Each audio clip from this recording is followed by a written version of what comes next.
ఈరోజు లేఖన భాగము ద్వితీయోపదేశ కాండము 21వ అధ్యాయము 21వ అధ్యాయము 22-23 వచనాలు. ఇక్కడ చదవబడిన లేఖన భాగంలో మరణ శిక్షకు తగిన పాపం అక్కడ చేయగా అతనిని చంపి మాను మీద వ్రేలాడదీసిన ఎడల వ్రేలాడదీయబడిన వాడు దేవునికి శాపగ్రస్తుడు. ఈ సంగమ దేవుని బిడ్డలారా, ఇక్కడ ఇవ్వబడిన వాక్యంలో ఈరోజు మన అంశము శాపగ్రహి అయి లేదా వ్రేలాడదీయబడిన వాడు. పాత నిబంధనలో రానున్న వేలాడదీయటం అంటే మరణ శిక్షకు తగిన పాపం ఎవరైనా ఏదైనా చేస్తే మరణ శిక్షకు తగిన పాపం చేయాలా, ఆ పాపము ఇది అని చూపించాలా. మరణ శిక్షకు తగిన పాపం చేసిన వాడిని ఏం చేస్తారంటే చంపేస్తారు. చంపి మ్రానున్న చెట్టుకు ఉరితీస్తారు. ఇక ఉరితీసి ఉదయకాలాన్ని తీస్తారు. ఉదయం మొదలుకొని సాయంకాలం వరకు ఆ శవాన్ని చెట్టు మీద వేలాడదీస్తారు. వేలాడదీసిన తర్వాత సాయంత్రానికి శవాన్ని దింపేస్తారు. చెట్టు మీద ఉంచకూడదు, అది రూలు. సాయంత్రాన్ని దింపేస్తారు. ఈ పాత నిబంధన భాగంలో గమనిస్తే ఎందుకు ఇలా చంపేస్తారు, ఎందుకు ఇలా ఉరిదీస్తారంటే వాడు దేవునికి శాపగ్రస్తుడు. దేవుని దృష్టిలో మరణకరమైన పాపం చేశాడు. కాబట్టి వాడిని చంపి మ్రానుల వేలాడదీయడం ధర్మశాస్త్రం యొక్క రూలుగా ఉన్నది. కానీ సాయంత్రం దాకా ఎందుకు ఉంచరయ్యా, సాయంత్రం నైట్ ఎందుకు ఉంచరయ్యా అంటే అది వాగ్దాన దేశము. దేవుడు మోషే యెహోషువ నాయకత్వంలో నేను మిమ్మల్ని వాగ్దాన దేశానికి తీసుకువెళ్తాను, వాగ్దాన దేశంలో చేరుస్తానని దేవుడు చెప్పాడు కదా. వాగ్దాన దేశానికి చేర్చారు కదా. వాగ్దాన దేశంలో అది పరిశుద్ధ భూమి మీద మ్రానున అంటే శాపగ్రస్తుడు మ్రానును వేలాడబడకూడదు. అది చనిపోయినప్పుడు తీసి వాడిని అదే రోజు పాతి పెట్టారు. ఎందుకు ఇలా చేస్తున్నారంటే యెహోషువలో కూడా ఒక మాట ఉంటుంది చూడండి. యెహోషువ 8వ అధ్యాయము 29వ వచనం, 10వ అధ్యాయం 26-27 వచనాలు. యెహోషువ 8వ అధ్యాయం 29వ వచనం. సాయంకాలం వరకు ప్రాణం మీద వేలాడదీసెను. రొద్దుకూర్చున్నప్పుడు సెలవీయగా జనులు వాని శవమును దాని మీద నుండి దించి ఆ పురద్వారము ఎదుట దాన్ని పడవేసి దాని మీద పెద్ద రాళ్ల కుప్ప వేసిరి. తరువాత యెహోషువ వారిని కొట్టి చంపి 5 చెట్ల మీద వారిని ఉరిదీసెను. వారి శవములు సాయంకాలము వరకు ఆ చెట్టు మీద వేలాడుచుండెను.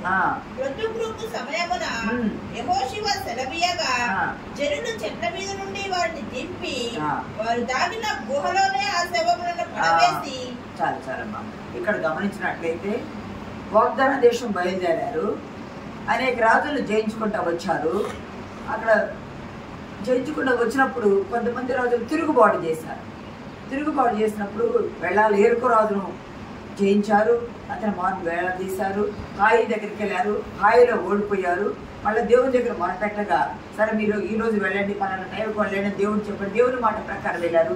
అక్కడ 5 రాజులు వ్యతిరేకం చేసినప్పుడు దేవుడు వాళ్ళని మీరు జయించుకుంటూ వెళ్ళండి అన్నప్పుడు ఆ దేశాన్ని, ఆ ప్రాంతాలను, ఆ ప్రజలను జయించుకుంటూ వెళ్ళినప్పుడు 5 రాజులు పట్టుకొని వాళ్ళని ఏం చేశారంటే చెట్టులకు వేలాడదీశారు. మరణ శిక్షకు తగిన పాపం చేసిన చెట్టుకు వేలాడదీస్తారు అనుకున్నాం కదా. ఎందుకు వేలాడదీస్తారయ్య అంటే ఈలాగూ మళ్ళీ వేరే వాళ్ళు చేయకుండా ఉండటానికి. మీరు ఇలా చేశారు కదా, మరణ శిక్షకు తగిన పాపం చేశారు, మీరు తిరుగుబాటు చేశారు, దేవునికి వ్యతిరేకం చేశారు, దేవుని ఆజ్ఞను మీరు అతిక్రమించారు.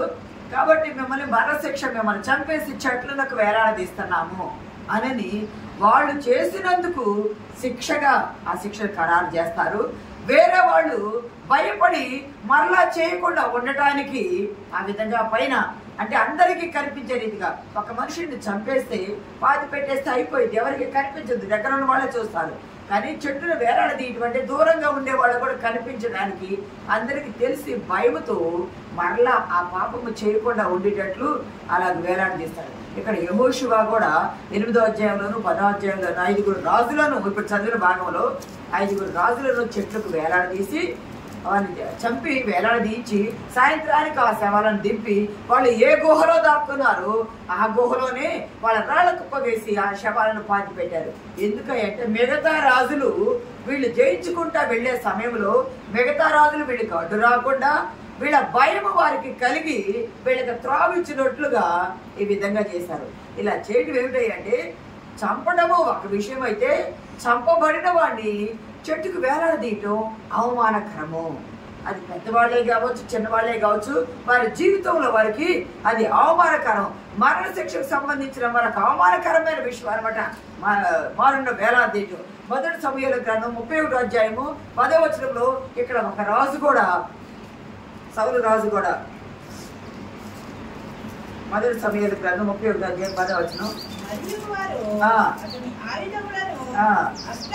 దేవుడిలో ఉంచి అతని మొండమును బెత్షెమెషు పట్టణపు గోడకు తగిలించింది.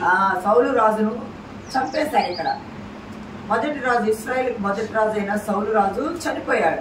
చంపేశారు. చంపేసిన తర్వాత వారు అక్కడ శత్రు ప్రజలు ఏం చేశారంటే ఫిలిష్తీయుడైన గొల్యాతు తల దావీదు తీసుకొచ్చాడు కదా, అలాగే ఇతను తలను తెంపివేసి తలను తీసుకొని వెళ్ళిపోయారు. తలను తీసుకొని వెళ్ళిపోయి అక్కడ ఏం చేశారు, గోడకు వేలాడ కట్టారు. చదవమ్మా మాట. మరియు వారు అతని ఆయుధములను అష్టారోతు దేవి గుడిలో ఉంచి అతని మొండెమును బెత్షెమెషు పట్టణపు గోడకు తగిలించిరి. తలను తీసుకొని వెళ్ళిపోయారు. మిగిలిన మొండెం ఉంది కదా, ఆ మొండెను అక్కడున్న గోడకు వేలాడగట్టారంట. అంటే నిన్ను చంపాము, నిన్నే కాదు నీ తర్వాత వచ్చే రాజులను కూడా చంపుతాము, నిన్నే కాదు మాకు వ్యతిరేకమైన వాళ్ళు కూడా చంపుతాము, మేమేంటో చూడు, మా పవర్ ఏంటో చూడు అన్నట్టు తలను తెంపేసి తలను తీసుకొని వెళ్ళిపోయారు. ఆ మొండాన్ని ఊరి పురద్వార గోడలకు కట్టి వేలాడదీశారు. అంటే భయపడటానికి కారణమయ్యే రీతే భయంకరమైన మరణం అంటారు కదా, భయంకరమైన మరణము శిక్షగా ఇస్తారు. ఇక్కడ ఇదే రెండో సమూయేలు గ్రంథం 21వ అధ్యాయం 5-6 వచనాల్లో కూడా చూడండి. వారు మాకు శత్రువులై మమ్మల్ని నాశనం చేయొచ్చు, ఇశ్రాయేలు సరిహద్దులలో ఉండకుండా మేము లయమగినట్లు మాకు హాని చేయని ఉద్దేశించిన వారి కుమారులలో 7 మాకు అప్పగించుము. యెహోవా ఏర్పరచుకున్న సౌలు గిబియా పట్టణంలో యెహోవా సన్నిధిని మేము వారిని ఉరితీసినామని రాజుతో మనవి చేయగా.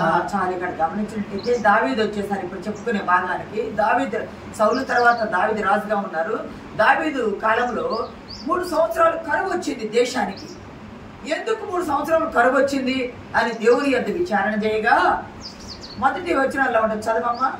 దావీదు కాలమున 3 సంవత్సరములు విడవకుండా కరువు కలగా దావీదు యెహోవాతో మనవి చేసెను.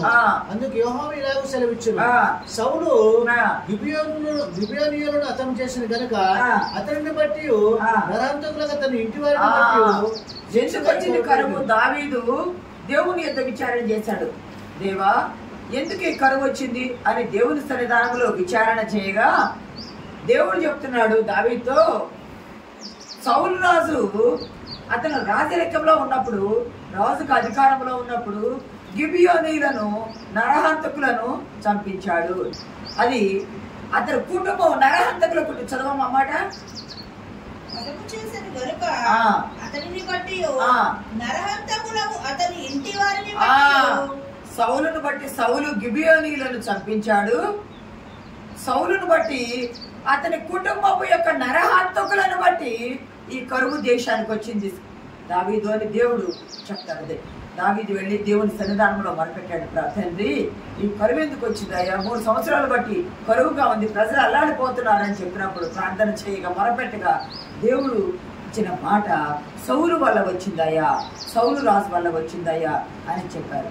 ఎందుకు సౌలు రాజు వల్ల వచ్చింది అంటే గిబియోనీయులను చంపించేశాడు. అతని ఇంటి వారు గిబియోనీయులను చంపించారు.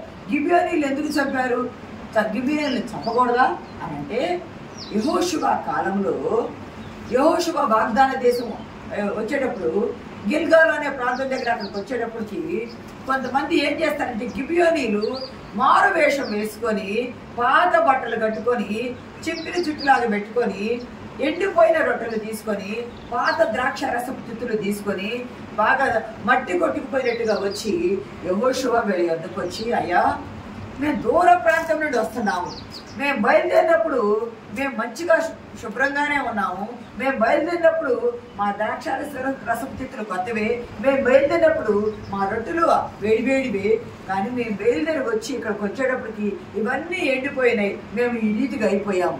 ఎందుకంటే మీ భయము మా దేశాల దాకా వినిపించింది, మీ దేవుడు గొప్ప దేవుడు, ఇన్ని అద్భుతాలు చేశాడు, ఆయన మమ్మల్ని కూడా చంపేసి మమ్మల్ని కూడా మీరు ఆక్రమించుకుంటారేమో అని చెప్పి మాకు భయం వేసి మీతో సమాధాన పడటానికి వచ్చామయ్యా, మేము చాలా దూర ప్రాంతం నుండి వచ్చామయ్యా అని యెహోషువ ఆ పెద్దల దగ్గరకు వచ్చి వాళ్ళతో సమాధాన పడతారు.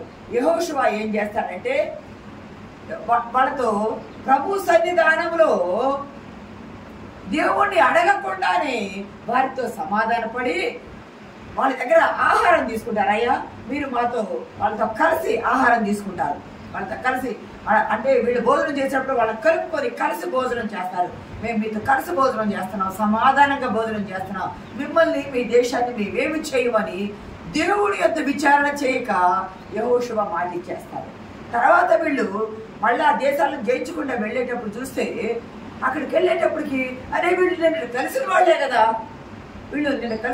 కదా, ఎందుకు వీళ్ళు ఇలా మోసం చేశారు వాళ్ళని అడిగినప్పుడు, మీరు మమ్మల్ని చంపేస్తారేమోనన్న భయంతో మేము ఇలాగూ చేశాము, వేరే ఉద్దేశం కాదు అని సమాధాన పడ్డప్పుడు అప్పుడు యెహోషువ అంటాడు, మీరు చేస్తున్న ఈ పనికి మీరు ఇంకా ఎల్లప్పుడూ దేవుని సన్నిధానంలో కట్టెలు నరుకువారు గాను, దేవాలయానికి నీళ్లు మోయేవారు గాను, మీరు యెహోవా గుడారం యొక్క పని చేయవారుగా ఉండాలని వాళ్ళకు అదొక పనిగా కట్టడిగా పెట్టారు. ఇప్పటికీ ఆ ప్రాంతం వాళ్ళు ఆ కట్టడిగానే ఉన్నారు. అయితే వాళ్ళని చంపకూడదు అని దేవుని పేరిట యెహోషువ ప్రమాణం చేశాడు కదా, ఆ ప్రమాణాన్ని సౌలు రాజు తప్పిపోయాడు. దేవుని పేరిట ప్రమాణం చేశాడు మిమ్మల్ని చంపము అని. ఆ ప్రమాణము దేవుని పేరిట ప్రమాణం అంటే మాట కాదు, ఆ ప్రమాణము తప్పిపోయాడు.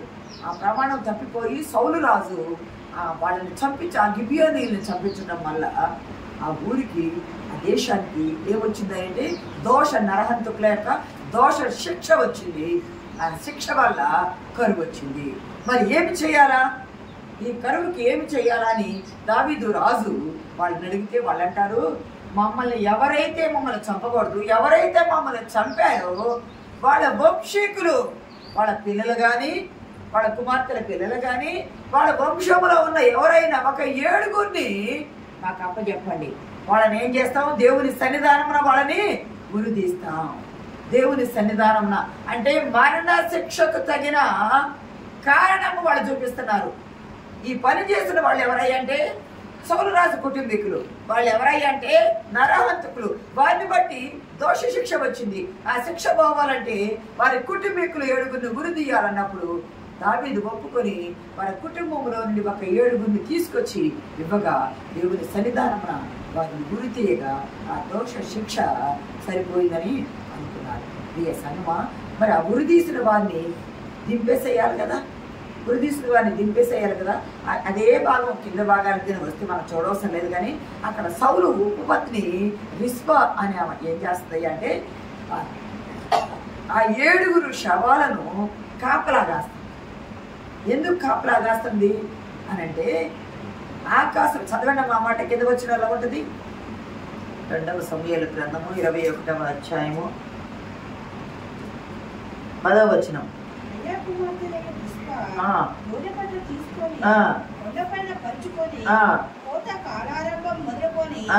ఆకాశం నుండి వర్షము ఆ కళేబరముల మీద కురియు వరకు అచ్చటనే ఉండి పగలు ఆకాశ పక్షులు వాటి మీద రారకుండాను రాత్రి అడవి మృగములు దగ్గరకు రాకుండాను వాటిని కాయిచుండగా. చాలు. ఇక్కడ సౌలు ఉత్పత్తి అయిన రిస్పా ఏం చేసిందంటే వాళ్ళ కుటుంబీకులను 7 గురి తీశారు కదా, మళ్ళా వర్షము రాకపోబట్టే కదా కరువు వచ్చింది. వర్షము పడే వరకు కూడా ఆమె ఆ శవాలను కాపలాగాస్తుందంట.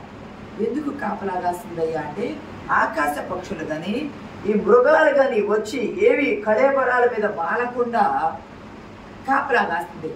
ఆ కళేబరాల మీద వాలకుండా ఎందుకు కాపలాగాస్తుంది అంటే ఆ దేశము పరిశుద్ధ భూమి, ఆ పక్షులు కానీ ఏదైనా తీసుకొని వాటిని తినేటప్పుడు, అవి తీసుకొని వెళ్ళేటప్పుడు అక్కడ రాలిపోయిందనుకో, ఆ శవాల యొక్క మాంసము అక్కడ రాలిపోయిందనుకో, శవ మాంసం రాలిపోయిందనుకో, దేశము అపవిత్రం అయిపోయింది.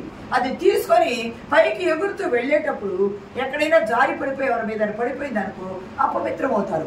మళ్ళా పెయ్య ఒకసారి చెప్పారు, గుర్తుందా? ఎర్ర పెయ్యతో పాప పరిహార జలము తయారు చేస్తారు, పారే నీటితో బూడిదలో కలిపి. మళ్ళా ఆ పాప పరిహార జలము శవాలను పట్టుకున్న వాళ్ళు కానీ వాళ్ళని తాకిన వాళ్ళు కానీ ఆ జలముతో శుద్ధి చేసుకున్నారు.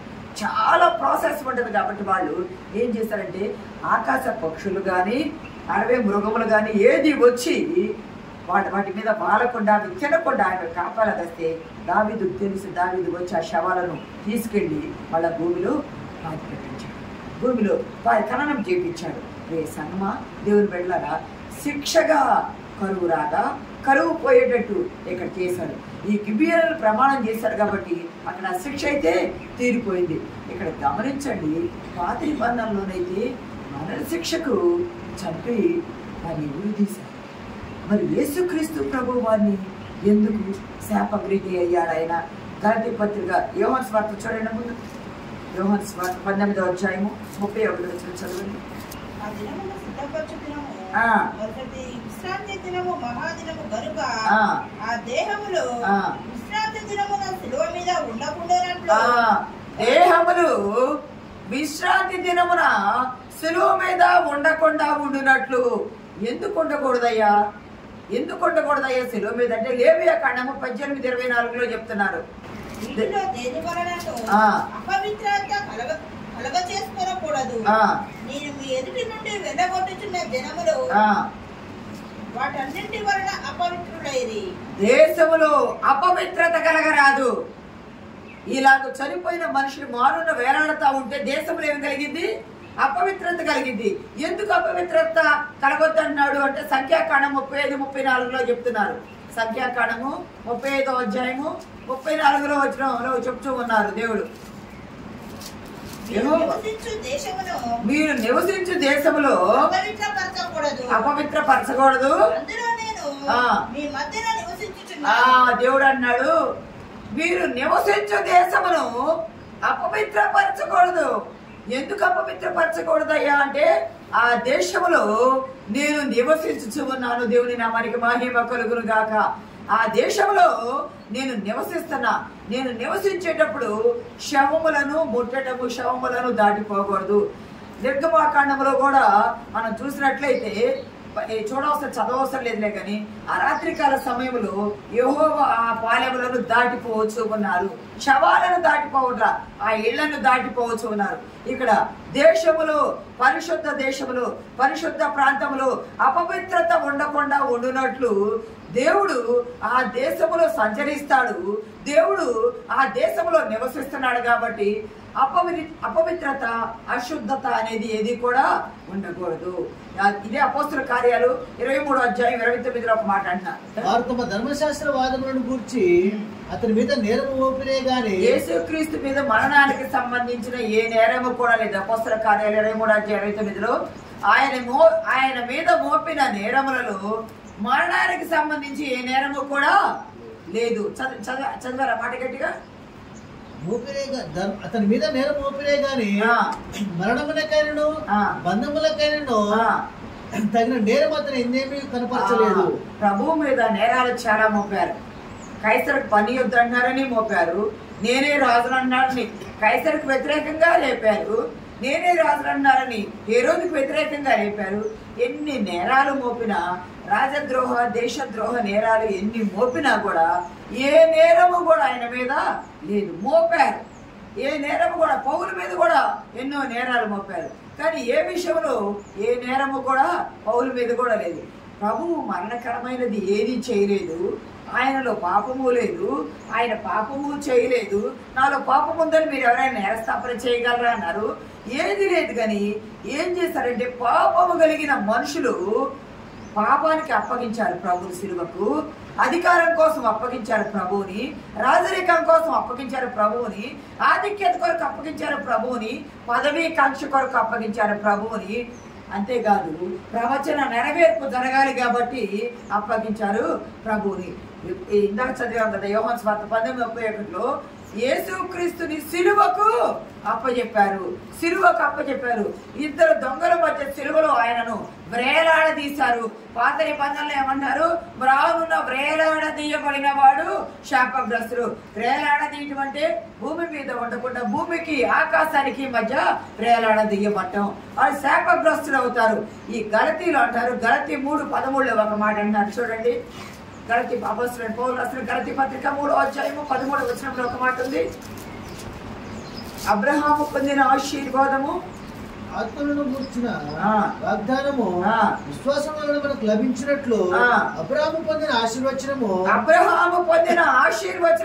క్రీస్తు యేసు ద్వారా అన్యజనులు కలుగుటకై అబ్రహాము పొందిన ఆశీర్వాదము క్రీస్తు యేసు ద్వారా అన్యజనులకు కలుగుటకై క్రీస్తు మన కోసం శాపమై ఇక్కడ కింద ఒక మాట ఉంది, క్రీస్తు మన కొరకు శాపమై. ఫుట్ నోట్ లో ఏమిటంటే శాపగ్రహి అయి, క్రీస్తు మన కొరకు శాపమై అని ఇచ్చారు. కానీ ఫుట్ నోట్ ఏముందంటే శాపగ్రహి అయి మనలను ధర్మశాస్త్రము యొక్క శాపము నుండి విమోచించను.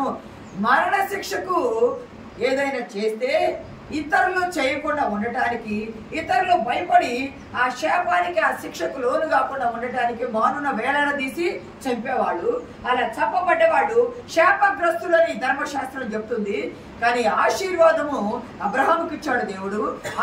అబ్రహాము నుండి యేసుక్రీస్తుకి ఇచ్చి ధర్మశాస్త్రములో ఉన్న శాపము నుండి, దేవుని నామానికి మహిమ కలుగును గాక, ధర్మశాస్త్రములో ఉన్న శాపము నుండి మనలను విడుదల కలుగజేసి ఆ శాపము నుండి తాను శాపగ్రహి అయ్యాడు. ఆయన ఏ పాపము చేయలేదు, కానీ మనము పాపం చేశాము. మనం ఏం పాపం చేశామయ్యా అంటే, మళ్ళా మనం ఆదికాండం దగ్గరికి వెళ్ళి చూడవసరం లేదు. కానీ ఆదాము చెట్టు ఫలము వైపు చూశారు కదా, ఆదాము చెట్టు ఫలము తిన్నాడు కదా, భార్య ఇచ్చిన చెట్టు ఫలము తిన్నాడు కదా. అంటే ఆ ఫలము తిని అక్కడ ఏం చేశారు? ఆజ్ఞ అతిక్రమించాడు. ధర్మశాస్త్రములు ఆజ్ఞ అతిక్రమించి చేసిన దానికి మరణ శిక్ష విధిస్తారు. ఇక్కడ ఆజ్ఞ అతిక్రమించారు. ఎవరి ఎదుట? దేవుడు దూతల ఎదుట, ప్రధాన దూతల ఎదుట, కెరూబుల ఎదుట, శరూబుల ఎదుట, వీళ్ళందరి ఎదుట, తండ్రి అయిన దేవుడు వాని ఎదుట ఒక మానవ సృష్టిని చేసి, సృష్టిలో మానవుని చేసి, అక్కడ అంతకుముందే దూతలు తిరుగుబాటు చేస్తే, పతనమైన దూతలు క్రిందకి తోసివేస్తే, పతనమైన దూతల ఎదుట మనుషులు చేస్తే, వీళ్ళందరి ఎదుట దేవుడు చెప్పిన మాటను మానవుడు అతిక్రమిస్తే, తన చేతితో చేసిన తన సృష్టి అయిన మానవుడు దేవుని మాటను అతిక్రమిస్తే దేవుడికి అక్కడ ఘనత ఉంటుందా? దేవుడు మాట అతిక్రమించబట్టి ఆజ్ఞాతిక్రమం పాపమైంది కాబట్టి ఆ పాపానికి తన తొలిచూలు కుమారుడైన, తన ఏకైక కుమారుడైన యేసుక్రీస్తు ప్రభువాన్ని ఈ లోకానికి పంపించి, చేయబడిన మానవుడు, చేతితో చేయబడిన మానవుడు, సృజించిన మానవుడు పాపం చేశాడు. ఆ మానవునికి బదులుగా నా కుమారుని నేను ఈ లోకానికి, పరలోకపు కుమారుని, ఈయన భూలోకములో సృజించబడ్డ కుమారుడు, పరలోకపు కుమారుని నేను మీకు సిలువ మ్రానికి అప్పచెప్తాను. ధర్మశాస్త్రం ప్రకారం పాపం పోగొట్టడానికి సిలువ మానికి అప్పచెప్పారు. ప్రియ సంగమాదేవుని బిడ్డలారా, మానున వేలాడదీయబడ్డవాడు, ద్వితీయోపదేశకాండం ఇందాక చదవబడిన మన లేఖన భాగంలో మానున వేలాడదీయబడిన వాడు శాపగ్రహి అయి శాపగ్రస్తుడైతే, మన స్థానంలో మన శాపాన్ని పోగొట్టడానికి యేసుక్రీస్తు ప్రభువారే శాపగ్రహి అయి వచ్చారు. ఆయన సిలువ ఎక్కకపోతే, ఆయన సిలువ మాను మీద భూమి ఆకాశానికి మధ్య వేలాడకపోతే నీవు నేను మనం వేలాడవచ్చేది. మన శాపాన్ని తాను వేసుకొని తన రక్షణను మనకిచ్చారు ప్రభువారు. సర్వ మానవాళి దేవునికి శాపగ్రహి అయితే సర్వ మానవాళి పాపాలను రాను మీద మోసి మనలను తన కృప ద్వారా విమోచించాడు. మనకు కలుగు శాపపు మరణము నుండి ఆయన మనల్ని విడుదల కలుగు చేశాడు. ఆయన మనల్ని విడుదల కలుగు చేశాడు. మరణమే అన్నిటికంటే బలమైనది. మరణమే మనుషులను పాతాళంలోకి తీసుకువెళ్ళేది. ప్రియ సంగమా, ఆయనలో పాపం లేదు, ఆయన పాపము చేయలేదు, ఆయన పాపములో పుట్టలేదు, ఆయన పాపం ఉందని ఎవరు నేరస్థాపన చేయలేదు. కానీ ఆయన పాపిగా మన కొరకు చేయబడి ఆయన శాపగ్రహి అయ్యాడు. ఎందుకంటే మనను శాపము నుండి విడుదల కలుగు చేయడానికి. ఇక్కడ మీకు ఒక చిన్న మాట చెప్పింది వేసాను మధ్యలో వెళ్ళరా. ఒక వ్యక్తి తాను ప్రయాణం చేస్తూ ఉండగా దానికి ఒక అగ్ని ఫైర్ ఎదురైందంట. అంటే కొంచెం గుర్తుంది, అగ్ని ఫైర్ ఎదురైందంట. ఫైర్ ఎదురైనప్పుడు అతను ప్రకృతితో మాట్లాడుతూ ఉంటే ఎలా ఉంటుంది చూస్తూ ఆ ఫైర్తో అన్నాడంట, fire you are a strong, నువ్వు చాలా బలమైన దానివి కదా, నిన్ను ఎవరు ఏమి చేయలేరు, నువ్వు దేన్నైనా దహించి వేయగలవు కదా అని అడిగితే ఆ అగ్ని అందంట, నిజమే నేను చాలా బలమైన దాన్ని, బలీయమైన దాన్ని, కానీ నాకంటే బలమైన వారు ఉన్నారు అని చెప్పి. ఎవరు నీకంటే బలమైన వారు అని ఆ వ్యక్తి అడిగితే నాకంటే బలమైన వారు వాటర్, నీరు అని చెప్పిందంట.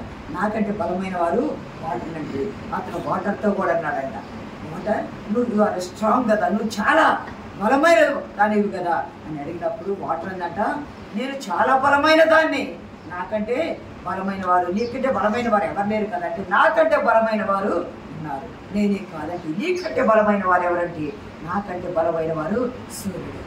ఆ సూర్య కిరణాల వేడికి ఆ సూర్యుని ఎండకు నా వాటర్ ఇవ్వడానికి ఆవిరైపోతుంది, ఆవిరైపోతా నేను, నన్ను ఆవిరిని చేస్తాడు సూర్యుడు.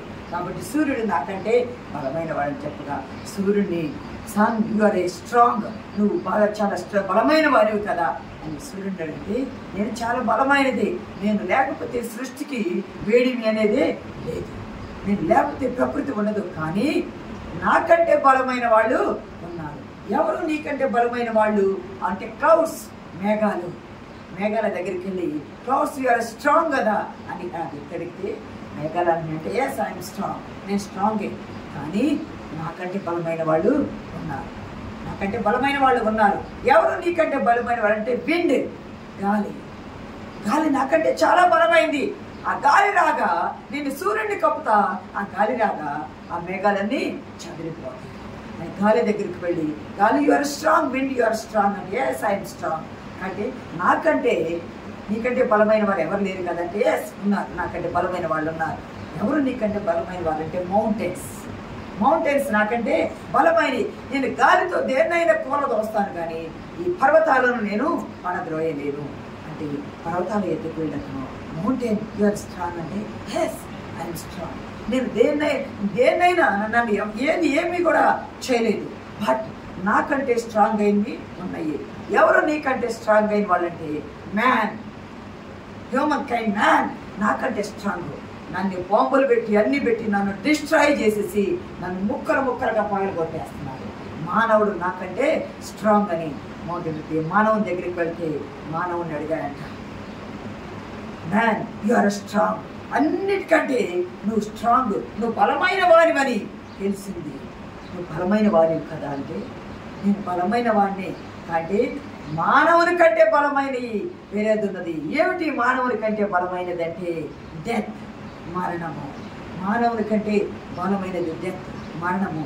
మరణంలో ప్రతి ఒక్కరు మరణించవలసిందే అంటే death you are strong, you are strong, నీకంటే ఇంకా బలమైనది ఏది లేదు కదంటే ఎస్ ఐఎమ్ స్ట్రాంగ్. సృష్టి మొదలుకొని ఇప్పటి వరకు నేను చాలా బలంగా ఉన్నాను, ఇప్పటి వరకు నేను చాలా బలంగా ఉన్నా, కానీ ఒక వ్యక్తి వచ్చాడు, ఒక వ్యక్తి వచ్చి ఆయన నా మరణపు ముళ్ళును విరిచేశాడు. ఆయన ప్రభు అయిన యేసుక్రీస్తు వారు నా మరణపు ముళ్ళును విరిచేశారు. ఆయన్ని కూడా నేను త్రొక్కివేశాను అనుకున్నా, మరణింపజేశా, ఆయనతో కూడా ఏమి లేదు, ఆయన రాజులకు రాజు పరలోకం నుండి దిగి వచ్చాను అనుకున్నాడు, ఆయన్ని కూడా నేను త్రొక్కివేశానని అనుకున్నాను. కానీ ఆయన చనిపోయి సమాధి చేయబడి తిరిగి 3వ దినము లేచాడు, ఆ మరణపు ముళ్ళు విరిచాడు, నాకంటే ఆయన బలమైన వాడు పునరుద్ధానుడయ్యాడు అని చెప్పగా యేసుక్రీస్తు ప్రభు వారు మన కొరకు తాను శాపగ్రహి అయి దాని మరణపు ముళ్ళు విరిచి తిరిగి లేచాడు. రోమపత్రిక 16:20 ఒక మాట ఉంటుంది చూడండి, సాతానును మన పాదాల కింద దేవుడు శీఘ్రముగా చితుక దొక్కిస్తాడని ఉంది. సాతాను ప్రభువుని సమాధానకర్త యగు దేవుడు సాతానును మీ కాళ్ళ కింద శీఘ్రముగా చితుక దొక్కిస్తాడు. సాతాను ఏమనుకుందంటే నేను క్రీస్తుని శిలువ మీద త్రొక్కి వేస్తాను అనుకుంది. క్రీస్తు శిలువలో మరణపు ముళ్ళును విరిచి సాతానును చితుక దొక్కించాడు ప్రభు. అక్కడ యెహోషువ అంటే రాజుల మెడల మీద కాళ్ళు పెట్టి వాళ్ళని చంపించి వాళ్ళను చెట్లకు వేలాడదీయించాడు. ఇక్కడ సాతాను ప్రభువును సిలువలో చంపాననుకుంది, కానీ మరణపు ముళ్ళు విరిచి ప్రభువు తిరిగి లేచి సాతానును మన పాదాల కింద చితికి దక్కించేటట్టు ప్రభు చేశాడు. తాను శాపగ్రహి, ఆ శాపము నుండి మనల్ని విడుదల చేసి మన తండ్రితో సమాధానపరిచాడు. ప్రభువు నామమునకు మనము దేవునికి మహిమ కలుగును గాక. ఆమేన్.